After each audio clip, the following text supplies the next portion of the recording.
Chairman, you're live. Okay, thank you. Welcome everyone to the Local Government Pension Scheme Pension Board on today, Tuesday, the 11th of July 2023. Before we start, I've got quite a few announcements that I need to read out, and I'll do that now. As the chairman of the board stepped down after the April meeting, in accordance with the Constitution, it falls to me as the vice chairman to preside at this meeting, so I will be in the chair. I have a few other announcements. Attendance at this meeting. The council will be holding this meeting electronically. Members of the public may also attend this meeting in an electronic capacity, and there is a link on the council's website for them to do so. Members of the board are asked to keep their microphones switched off until called to speak and switch their microphones off once they have finished speaking. Cameras may be left on throughout the meeting if members wish. If you experience connection or other technical issues, it may help to switch off your camera. Cameras should be switched on if and when speaking in the meeting. To indicate a wish to speak, members should use the raise hand function. Use of the meeting chat function is exclusively for voting. At the end of the debate on each item of business, there will be a vote. Members should vote using the chat function by indicating for, against, or abstain. I will declare the result after each vote. Breaks of at least 15 minutes will be held every 2 hours and will be taken after the speaker in the debate has finished speaking. If we are voting, the vote will be concluded before the break is taken. Other breaks will be incorporated as appropriate. So a few other membership changes. Mike Collier has stepped down from the board. Terry Hone has served 8 years on the board and has stepped down. We have apologies from Rob McCarthy. And for the benefit of any viewers watching, I'll ask the board to introduce themselves, including their position on the board. So if I give the name, if that person could then just introduce themselves. So Sarah Ansell. Good morning. I'm Sarah Ansell. I'm an employer representative and I'm from the University of Hertfordshire. Okay, thank you. James Kidd. Hi there, I'm James Kidd. I'm the employer representative for Hertfordshire Constabulary. Thank you. Brian Kane. Good morning, Brian Kane, substitute employer rep, Watford Council. Thank you. Tim Perkins. Tim Perkins, member rep, retired, past chief officer and clerk to Abbots Langley Parish Council. Thank you very much. Gail Johnson. Morning, I'm Gail Johnson. I'm a retired accountant, pensioner member representative. Thank you. James Hurley.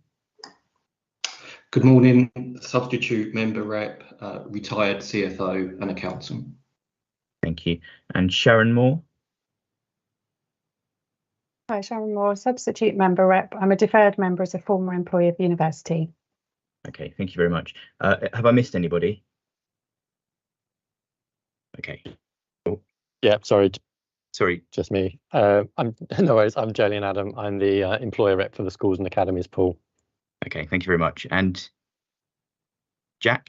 Me, yep, Jack Byford, member representative and Hertfordshire County Council employee. Thank you very much. Thank you, appreciate that. So the next step is the declarations of interest, and now I'm asking any members to declare any financial or pecuniary interests related to specific matters on the agenda.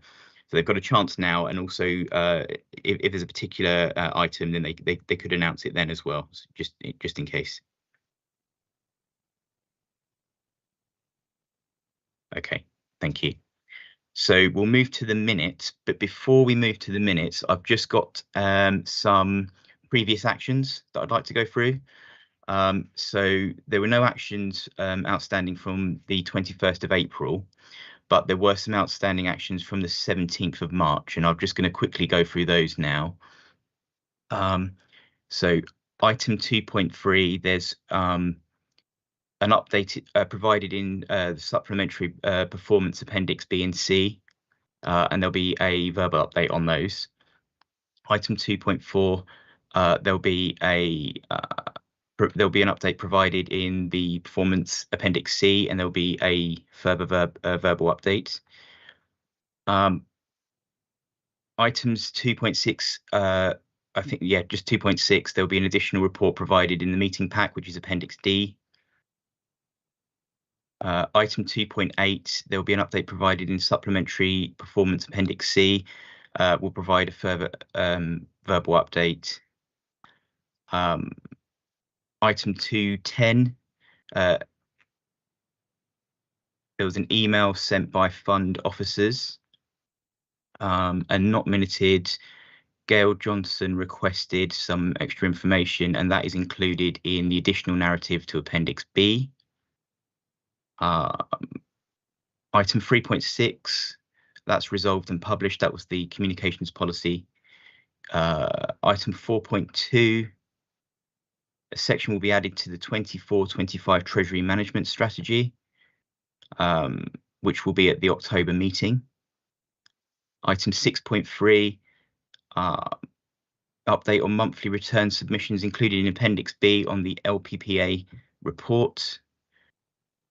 And item 8.5, officers still working with EY on a sample of 125 taken from the triennial valuation, and approximately 108 of the sample have been signed off. So what I'll do is I'll have those notes added into the minutes for this meeting, so that there's more detail there, but they can be gone through. So that was just some of the outstanding actions. So if we now move to the minutes themselves, could I ask the board to confirm the minutes of the meeting held on the 21st of April 2023 as a correct record? If you could do that in the, oh, Sharon, would you like to? Thank you. I just spotted a couple of typos within 2.3, so under the valuation.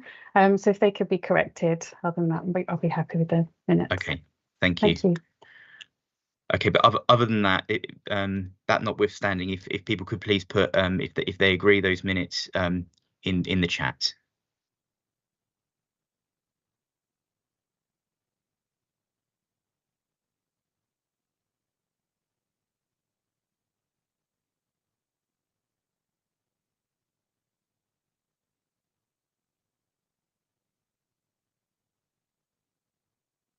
I appreciate that some people weren't actually at that meeting. They can just note them or whatever. That's fine.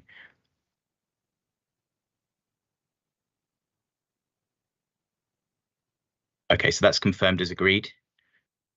In which case we move to the first substantive item, which is the draft pension fund annual accounts 22-23, and I think that's going to be a presentation by Rob Winterton. Yes, thank you, Chair. Thank you.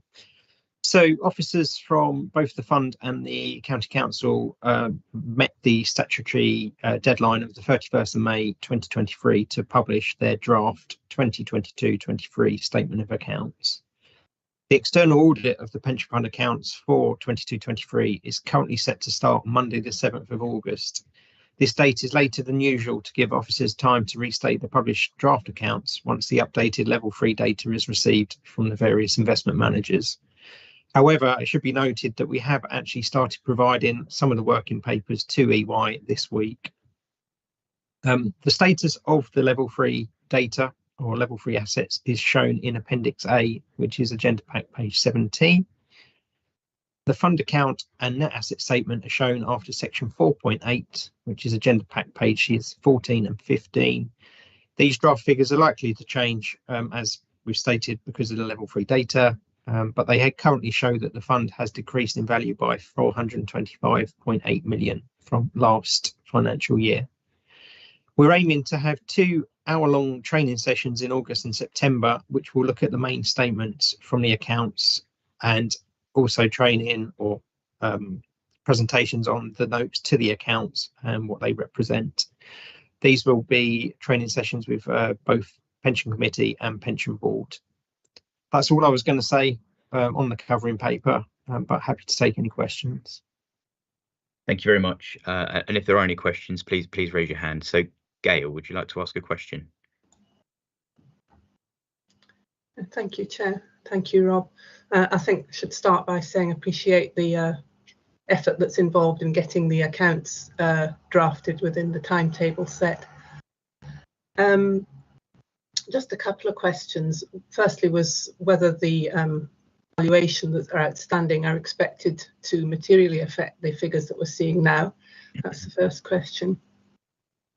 The second question is about last year's accounts, and throughout the papers there seem to be references to last year's accounts not actually having been signed off. The audit report is not completed.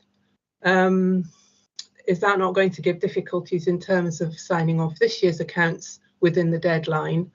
And are other authorities in that position as well? It's, to me, on the face of it, it's not a good position to be in, not having last year's accounts signed off. Thank you. Thank you, Gail. So in respect of question one, I don't actually know how material the changes will be, but we are expecting some changes through the revised valuation. So I think there's a few of them that are as at December, and we've estimated movement to March, but until we get the audited accounts from the investment manager, we won't know. And then with regard to last year's financial accounts 21-22, the only thing I believe is outstanding is the triennial valuation sample, which was we weren't expecting that to be part of the 21-22 audit, but because of the timescales and the delays, it was sort of added on. So as Adam said in the minutes, we're around 108 of the 125 sample that has been fully signed off. We're working on the final 17 pieces of work which are with audit, and we are hoping it's going to be finalised very soon. I would hope, don't want to be quoted, but I would hope by the end of this week we should be in a much better position to sort of have it all reviewed, but I don't know for certain. So what you're saying is you don't believe at this stage that this year's timetable will be compromised in the same way that last year's? I'm hoping not. I'm hoping not. They've put the timescales in for August this year to come and audit. So providing no other sort of external issues like the infrastructure issue from 21-22, if it all runs smoothly, we're hoping it should be plain sailing this year, but hard to tell. Don't know what's going to go on in the sort of the industry. Okay, thank you. Thank you, Gail. James. Yeah, just wanted to ask about the level 3 assets, as they're always an issue, aren't they? And by their very nature. So, is it just that this year they're a little bit more of an issue, or is it that you're just waiting for those final figures? Because I know in previous years we've taken the December valuations, added, as you just said, added the cash flow, and that's been okay for the auditors. Are the auditors asking now that they need a firmer valuation before the draft accounts are kind of finalised, if you will? Yeah, so it's not necessarily that they want it. They're just saying if we delay it, it'll give you some more time to get some more realistic, latest information. So I think they're trying to not only help us but help themselves without having to work through some paperwork up to December with estimates, then getting the March figures in, redoing it all. So I think it's sort of just trying to streamline their process as well as sort of helping us get a more up-to-date figure. Okay, so I think what you're saying is that it's not an inherent problem necessarily, it's just wanting to be more accurate. Okay, thank you. That's right. Thank you. James, you've got a question as well. Yeah, Robert referred to the fact that there will be more training available on interpreting the accounts.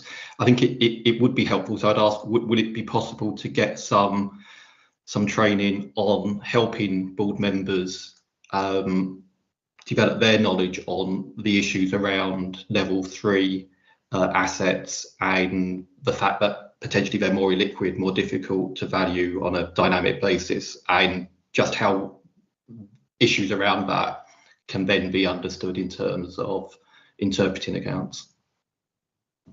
Yeah, no, we'll definitely have that as a section to one of those our training sessions.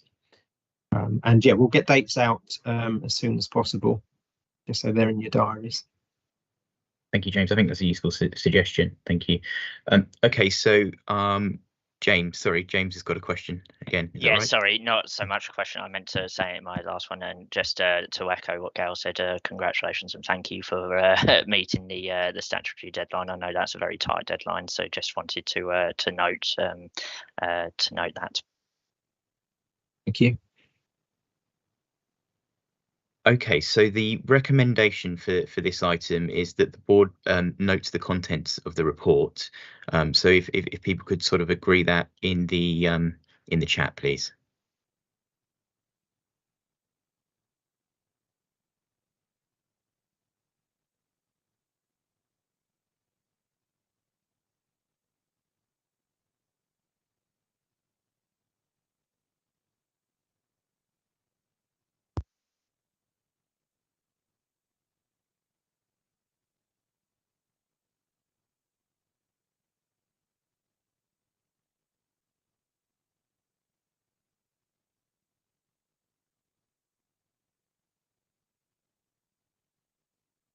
Thank you. That's been noted. Thank you very much. Okay, so the next item, number 3, is the Government's Compliance Statement 2023, and I think that's going to be presented by Anne. Yes, thank you, Chair. Thank you, Anne. Thank you. So this is the Governance Compliance Statement, which was updated for this year. The Governance Compliance Statement is a statutory governing document for the fund, which feeds into the pension fund's annual report. The report highlights changes made to the statement this year, which consists of updates made to the references from Chief Financial Officer, Director of Finances to Section 151, just to keep this consistent with the Constitution. It also includes updates to the responsibilities of the Pension Board and Pension Committee. And it also includes a new section related to internal and external audit responsibilities. Thank you, and I welcome your comments. Thank you, Anne. Just a quick question from me. It says in the papers that it was going to go through the Pensions Committee on the 7th of July, and I read these papers before then. So did it go through with no problems, no amendments? It was. Yes. Okay. Thank you very much. If there's any questions, please raise your hand. Well, James. Sorry, just to note that the agenda pack on the website doesn't include this paper, so just something that maybe needs to be updated on the website. I think you can click through the individual links, but the actual pack doesn't include the paper. It only includes the accounts. Okay. Okay, that's noted. Are there any other questions? Okay, in which case I'm going to need to read the recommendation. The recommendation is that the Pension Board note the revised governance compliance statement set out in Appendix A that was approved by the Pension Committee at its meeting on the 7th of July 2023. Would those who agree please make a comment in the chat, please?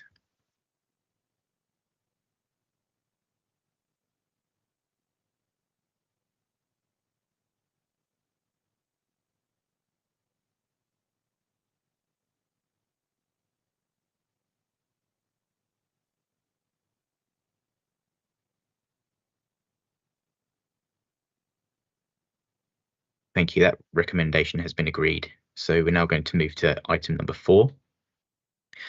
Item number 4 relates to member training 2022 to 23, and it's going to be presented by Taryn Mutter. Thank you. Thank you, Chair. The purpose of this paper is to give board members an update on the training received during 2022-23 through the various different channels.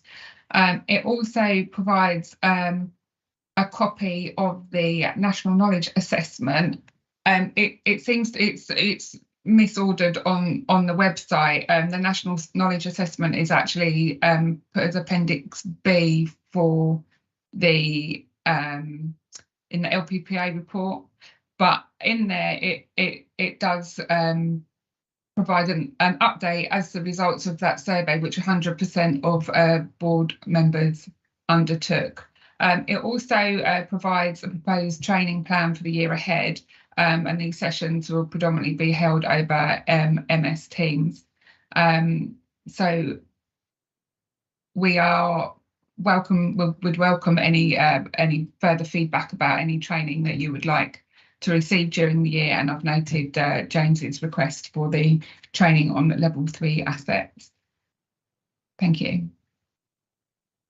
Thank you. I mean, from my point of view, if we ever have any sort of in-person meetings, that's a good time to do a bit of a training session at the same time. So that might be worth thinking about. But are there any other questions or comments? Please raise your hand.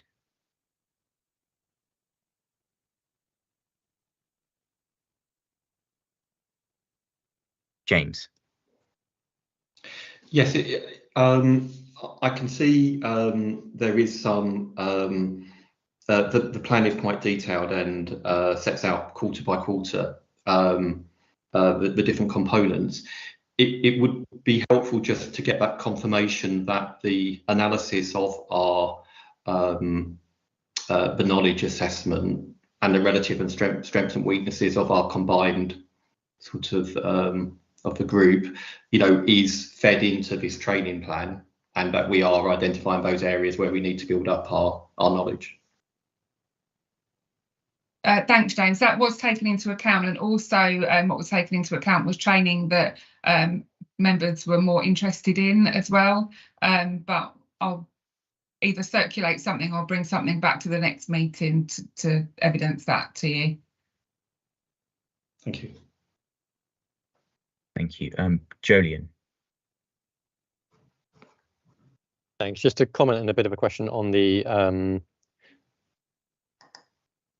report pack you mentioned, which is the appendix, Taryn. Just on page 9 of that, there's a couple of graphs looking at the committee results in terms of their training scores and then board results. Just couldn't help but notice the committee results are generally worse, if I'm reading that right, in the 2022 survey than they were in 2020.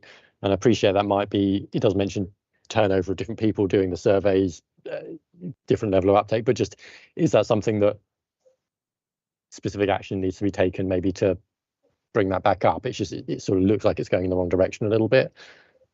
Thanks, Jolyon. So the same paper was taken to committee. It is predominantly because there was 8 new committee members. Was it last year or the year before? So that they've been on quite a steep learning curve. But any training gaps have been identified for both board and committee members to try and plug those gaps. But yeah, as I say, I'll evidence that in mostly it's turnover. Yeah, mostly it's turnover. Thanks. Thank you. Sarah. Hi, yes, it was just a comment off the back of that, and I think when we went through these results and we had a meeting, they said something about this time around they took away or they added in an option to say don't know, whereas last time round people didn't know, might have guessed, and that's why the results might have been better last time round. Because of that, it was just to note that. Thank you. Interesting. Okay, are there any other comments at all or questions? Don't think so. Okay, in that case, I'll read the recommendation. The recommendation is that the pension board members note the content of the report and make a commitment to undertake LOLA module online training in order to develop their knowledge and understanding of the local government pension scheme. And with those who agree, please state in the chat.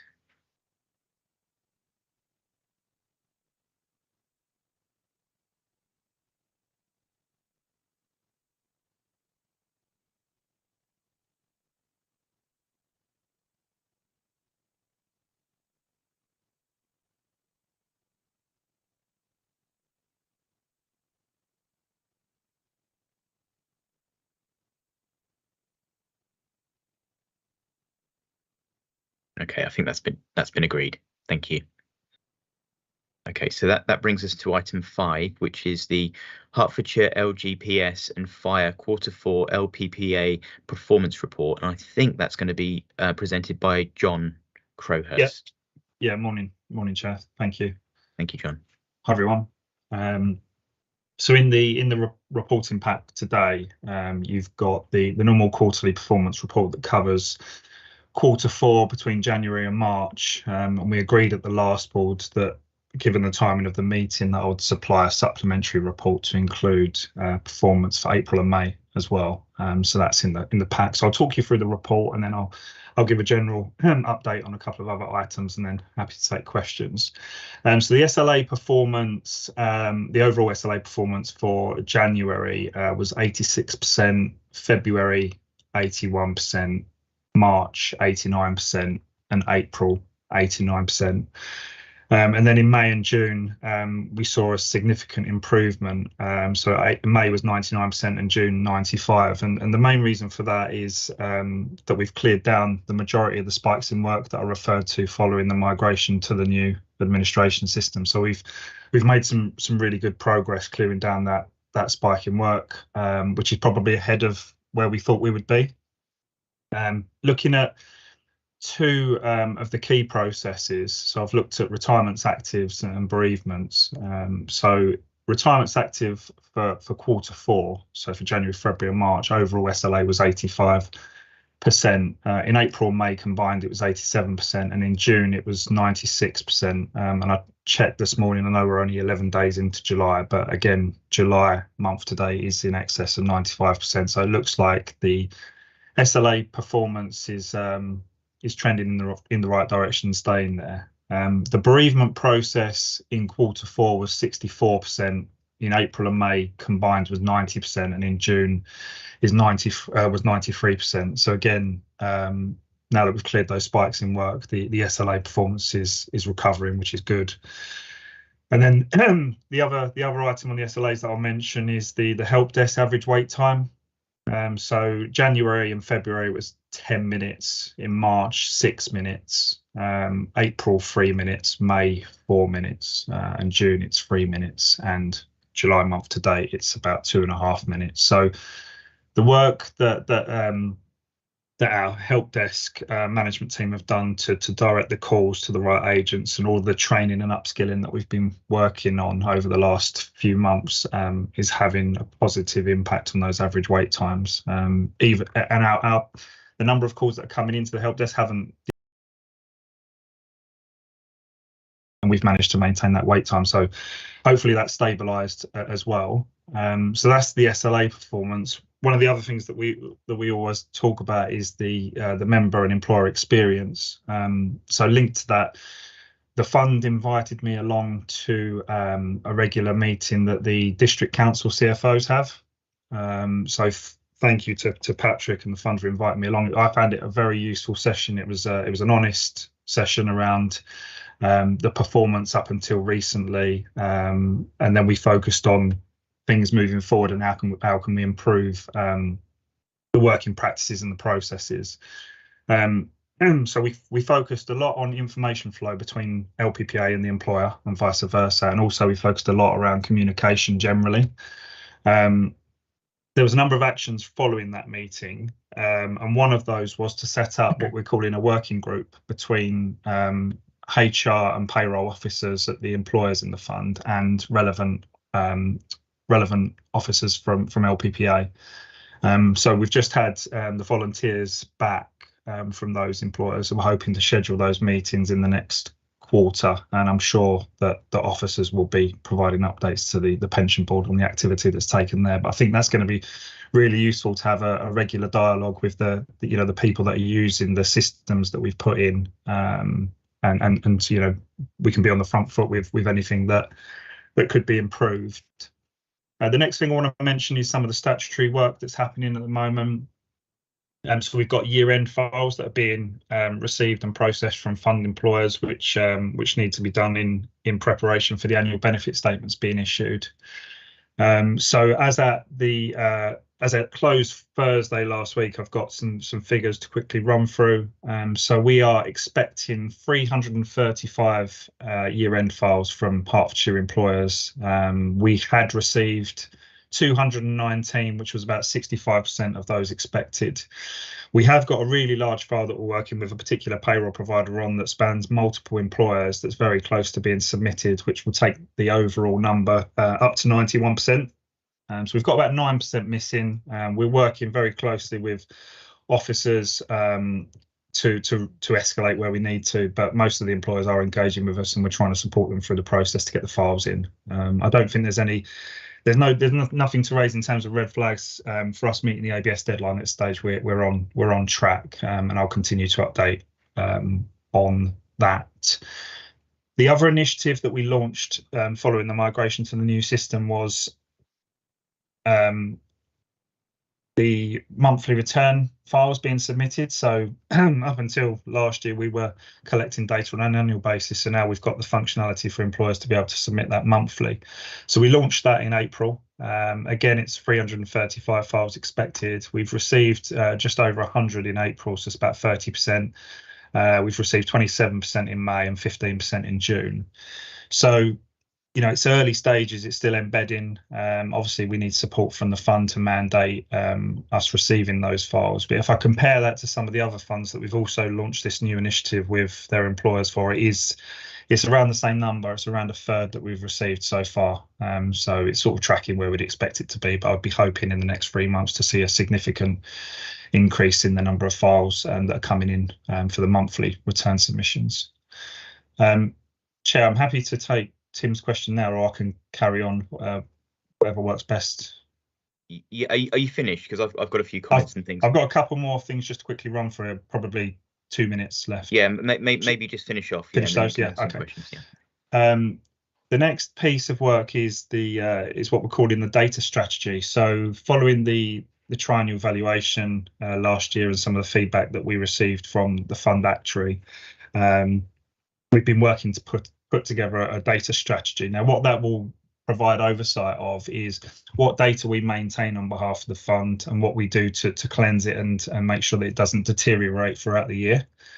So there's a lot of detail that will be provided to officers on that, but we can I'm assuming that we'll also be providing an overview to the pension board and to the pension committee, but that will hopefully give you some visibility of what the state of the data is at the moment, and the trends in terms of how we're improving it moving forward. And obviously that will be a good thing to do when we've got things like McLeod and Dashboard just around the corner. The other thing is that we have agreed with the fund actuary that rather than submitting a full data extract to them every 3 years and cleansing it, we are going to do that on an annual basis now. So our first submission to the actuary is going to be probably in October this year. Last thing I wanted to mention was, I think at the last pension board, we also spoke about a lot of recruitment that we were doing at LPPA and training and development, and that we had quite a high attrition rate last year. So it was about 32% between January and December, which was high. I haven't got the figure to hand, but the workforce is a lot more stable now, which is great. A lot of the new recruits that we've brought in are going through a rigorous training program, so the workforce feels a lot more stable than it did last year, which is good. So I'll pause there, Chair, and happy to take any questions from the board. Yeah, thank you. I mean, from my point of view, it's really good to see that the death cases are being completed much closer to SLA. That's good news. It's good improvement, and also I like to see the breakdown of the aged cases as well. That was a good report, I think.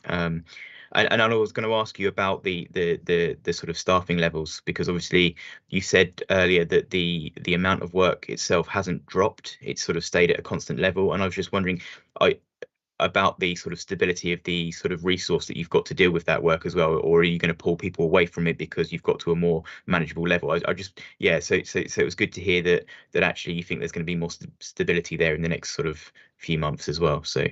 Yeah, no, there certainly is, and there was some things that we already had in our plan. So the data strategy was always a piece that we wanted to pick up. So the team that will manage that have been recruited, and they're going through a training program at the moment.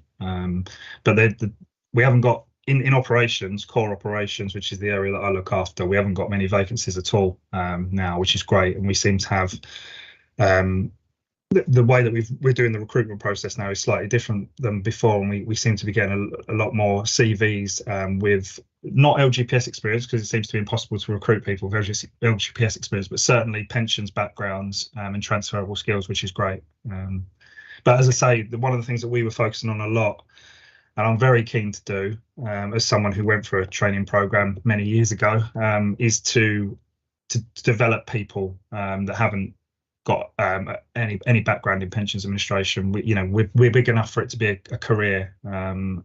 So we do want to continue to focus on some sort of training academy so that people can start working the LGPS and be trained appropriately and be given opportunities. Thank you. Tim. Thanks, Chairman. Just wanted two comments really. I went through the stats. I have been slightly tough on John in the past with some of the help desk stats, and I just thought of probably appropriate at this stage to say they look a lot better, and pat on the back for all the team. There's obviously a lot of work gone into that, and that's reflected in the stats. The other thing that I thought was very positive was the piece you mentioned about putting together these working groups with the district councils, so you can trickle down expertise and knowledge there.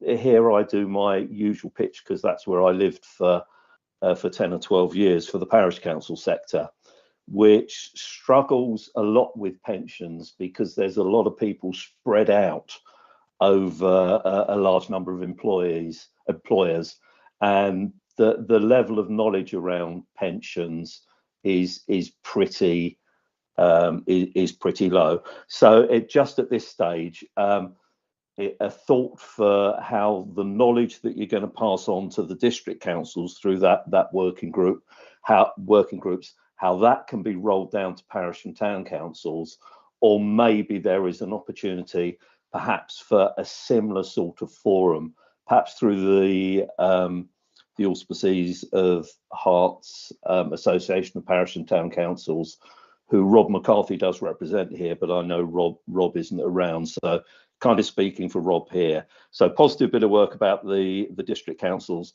but we've got to make sure we get the parish and town councils in that as well. Thank you. Sarah. Hi. Sorry, just turning my camera back on, a bit of a delay. So I've got a couple of comments for John. So first of all, my first comment is regarding the employer monthly data return process and how it's going. Are you able to validate the quality of data that's coming in? And it's just to say, as an employer, myself doing returns, I've noticed by just exploring my own employer portal after submitting my returns that I'm actually receiving hundreds of queries that appear to be automatically generated from the system off the back of uploading my data return, things like missing joiners and leavers. But I've received no actual communication from the LPPA about these queries, or where I should be looking for them on the system, deadlines of when I need to respond to these queries, or training on clearing them down as well. Will we end up having to submit an annual return in April? Because is this data coming in monthly from employers good enough? Really, that's question one. I'll let you sort of answer that first before going on to the other one. Yeah, no, that's fine. No, thanks, Sarah. I don't have the figures to hand in terms of how clean the data is.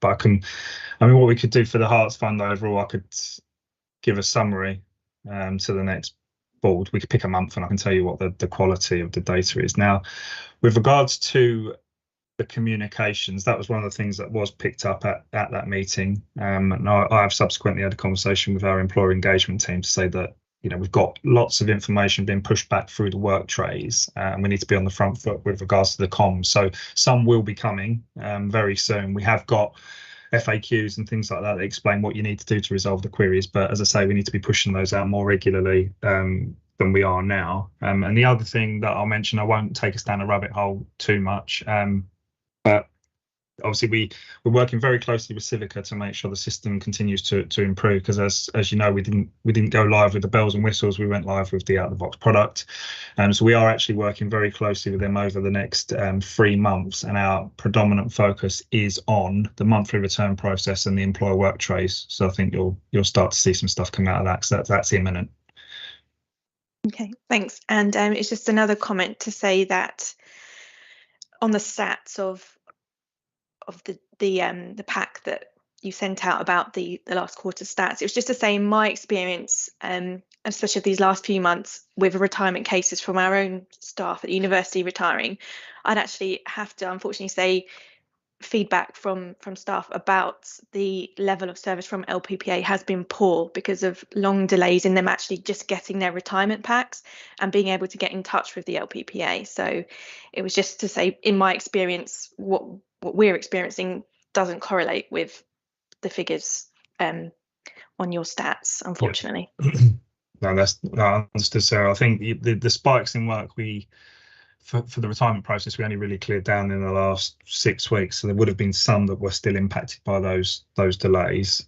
Secondly, our complaints team are spending a lot of time looking at the feedback that we're getting and looking at the root cause. So what is actually causing the delay? And, you know, some of that will be LPPA, it will be, and there'll be opportunities for us to improve the process. And there's other factors that do impact the retirement process. But one of the key things that I think is within our control is that information flow between the payroll employer and LPPA. I think that has caused some issues up until recently. So I'm hoping that the work that we're doing with Civica over the next couple of months will improve that. But again, happy for you to, I'd welcome feedback via Taryn and Taryn's team, so that I can look at individual cases, because that's the best way for us to look at what's going on, is to actually have a specific case that we can go back to the start and look at what's happening. Yeah, sure. Yeah, I'll get in contact with Taryn about individual cases. Yeah, that'll help. Thank you. Thank you. Sharon. Thank you. I was pleased to hear about the data project. We've previously raised concerns over the number of deferreds that are over pension age. I know we've previously received information about member tracing project, but the numbers are still, there's tens of thousands of deferreds in that position, and that obviously outweighs actually the deferreds that are under pension age. So I think it'd be really useful to receive some analysis on those members. So, for example, I can see from the common data quality, there's only about 4,400 member addresses missing. So are we holding incorrect addresses? Are actually some of these members also active? So I think some further information on this population would be really helpful to receive. Thank you. Yeah, thanks, Sharon. Two quick points on that. So the data strategy does include a section on controls. So what are we doing to pay someone before they reach their 75th birthday, because there's tax implications if we pay beyond that.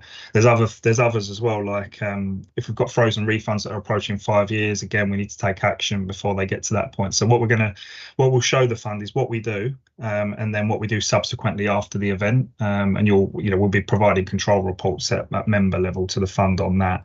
And with regards to the address validation, the data strategy will also outline our recommendations with regards to what we do to make sure that not only that we hold the data, but it's actually correct. And in those cases, we are realistically going to be using a third party to do that, because we haven't got the tech to do that ourselves. Lovely, thank you. Thank you. Taryn. Thank you. Mine was just to respond to Tim about the working group. We're currently putting together a terms of reference, and that will also include what employer groups are going to reach out to and how we're going to do it, because he's right, we do need to make sure that everybody is represented. So we are working on that, and we will be reaching out to other districts and boroughs and other employers to look for volunteers. But what we don't want to do is make the group too big, because I think it loses,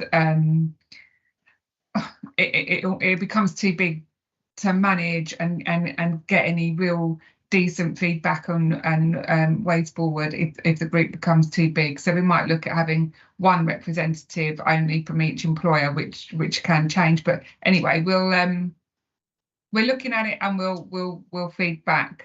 Basically, is what I'm saying in a very long-winded way. Thank you. James.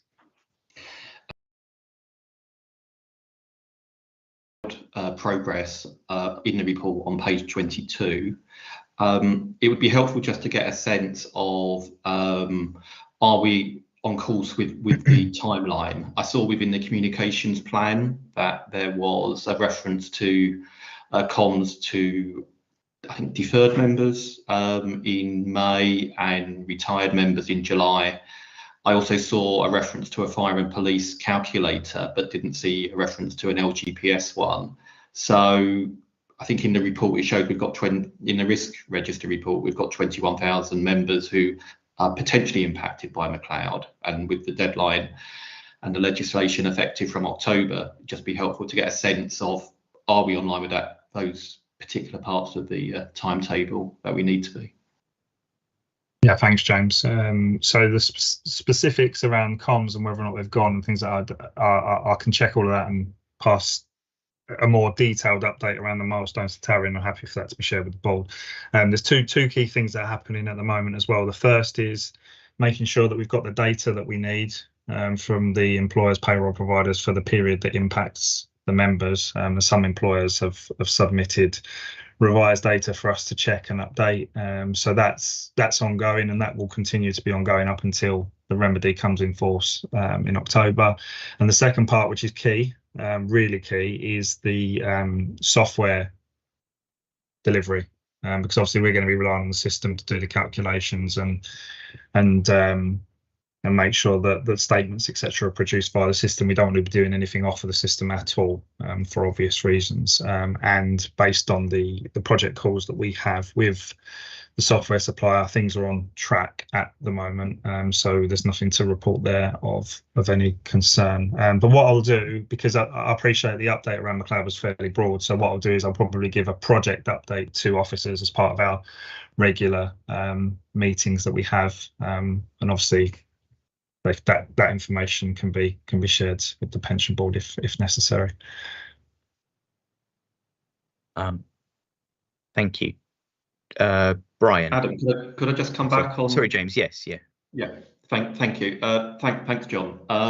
Just conscious with the October date coming up, it would be helpful if there is a report going to the committee that, yes, that could be shared, and we could just get some more information on that proportion of members who will effectively have been retired within that 21,000, so we can understand, is there likely to be a large number of people who will have a legislative entitlement to remedy in a fairly short period of time, and get the confidence and assurance from yourself that you understand that, and the capacity and the plan is sound.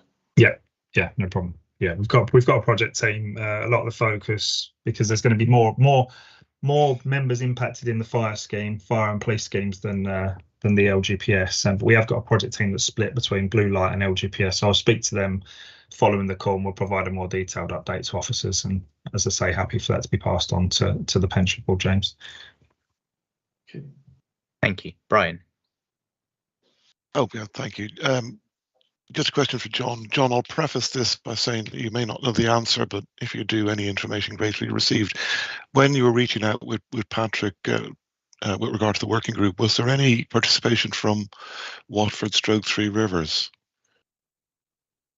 Taryn will know the answer to that, Brian. Not yet. We haven't reached out to districts and boroughs yet for representatives, but you will hear. Okay. And another question of a tactical bent. With regard to the obtaining estimates, is there some issue at the moment with pre-2014 service and issues revolving around the government actuary department's changes to the reduction factors? Let me just check. I received an update yesterday on factors going in. Where is it?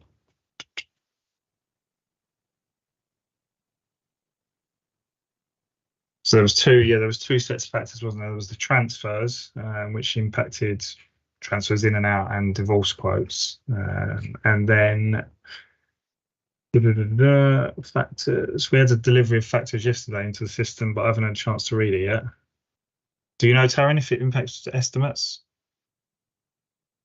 I don't believe it impacted retirements or retirement estimates, but it depends whether there was anything else going on with those records, because it did impact things like aggregation. So it kind of depends on actual individual. Yeah, it depends when they cases, retire. Yeah, what else is going on those records.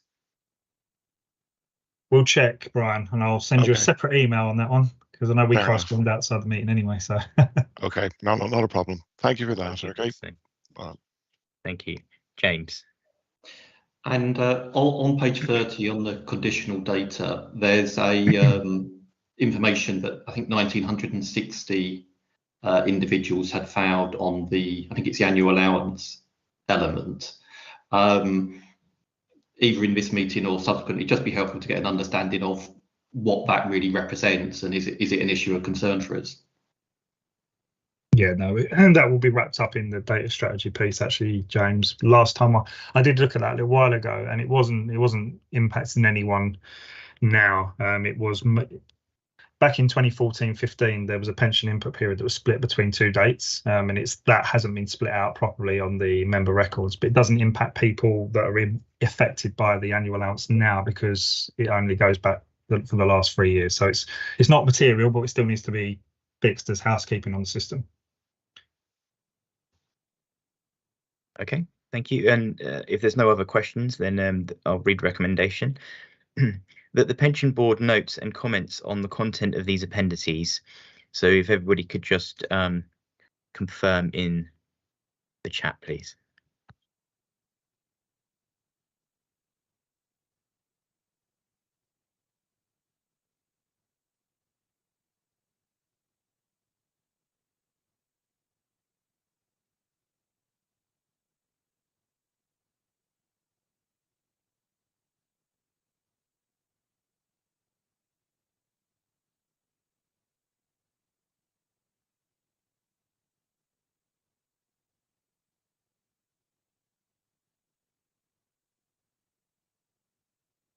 Thank you. That's been noted.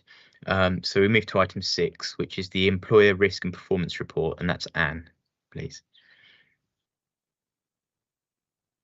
Thank you, Chair. So this is the employer risk and governance reports for the quarter January to March 2022.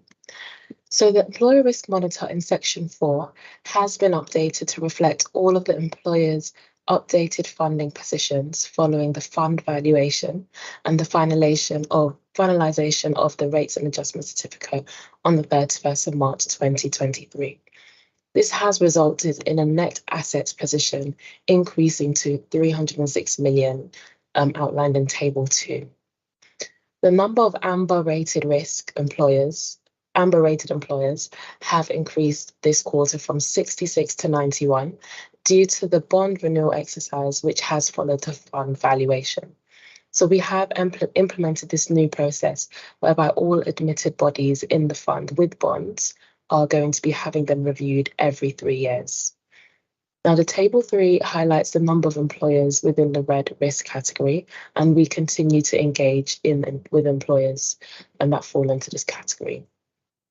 The number of outstanding admission agreements are highlighted in Table 5, which has increased by 2 this quarter. There are still 3 employers remaining in the overyear category this quarter. However, the longest standing employer in this category has now signed their admission agreement. So this will be reflected in the next report. The remaining 2 employers have the same scheme employer, and their lawyers are discussing the particulars of the admission agreement with our lawyers. We will continue following up on these cases to make sure that they are signed in due course. That was all I was going to draw out, but I'm happy to take any questions. Thank you. Thank you, Anne. Any questions or comments at all?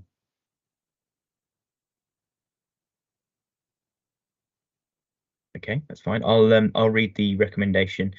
The pension board is invited to comment on and note the content of the report, and if people would do that in the chat, please.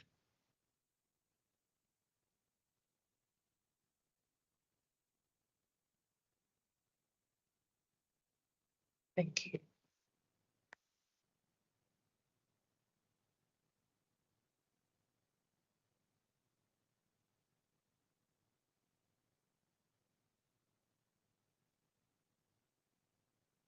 Thank you, that's been noted.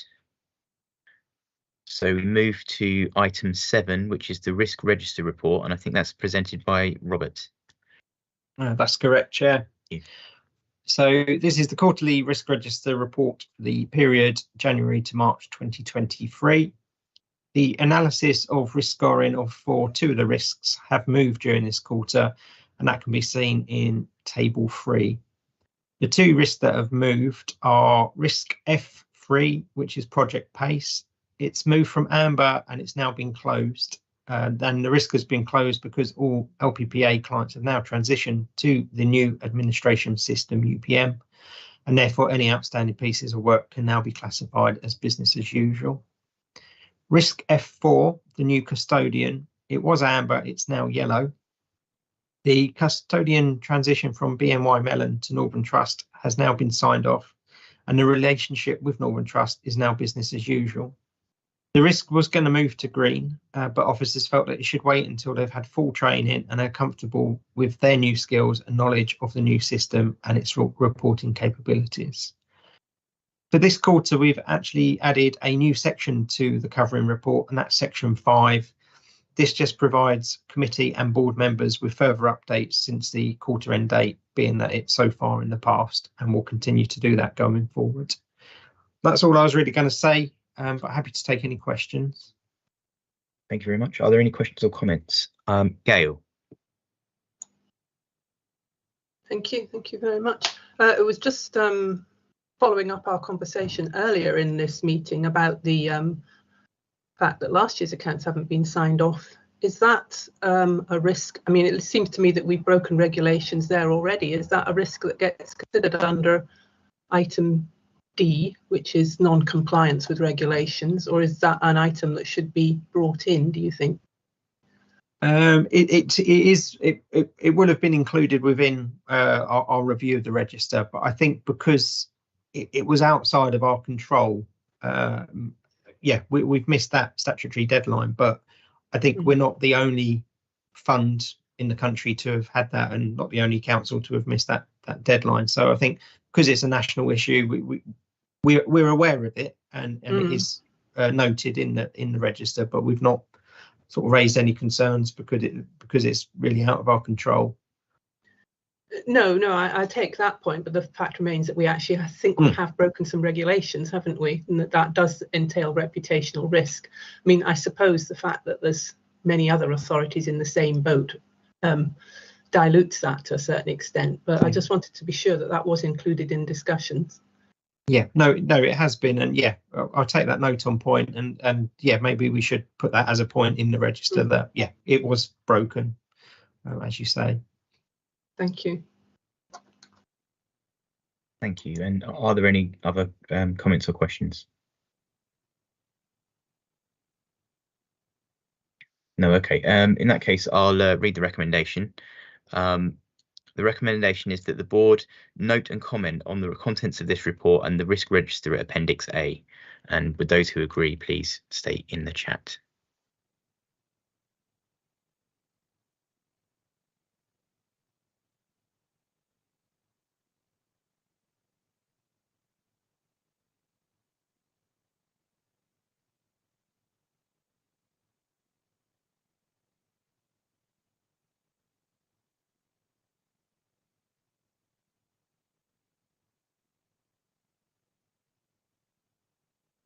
And that's been agreed. Thank you.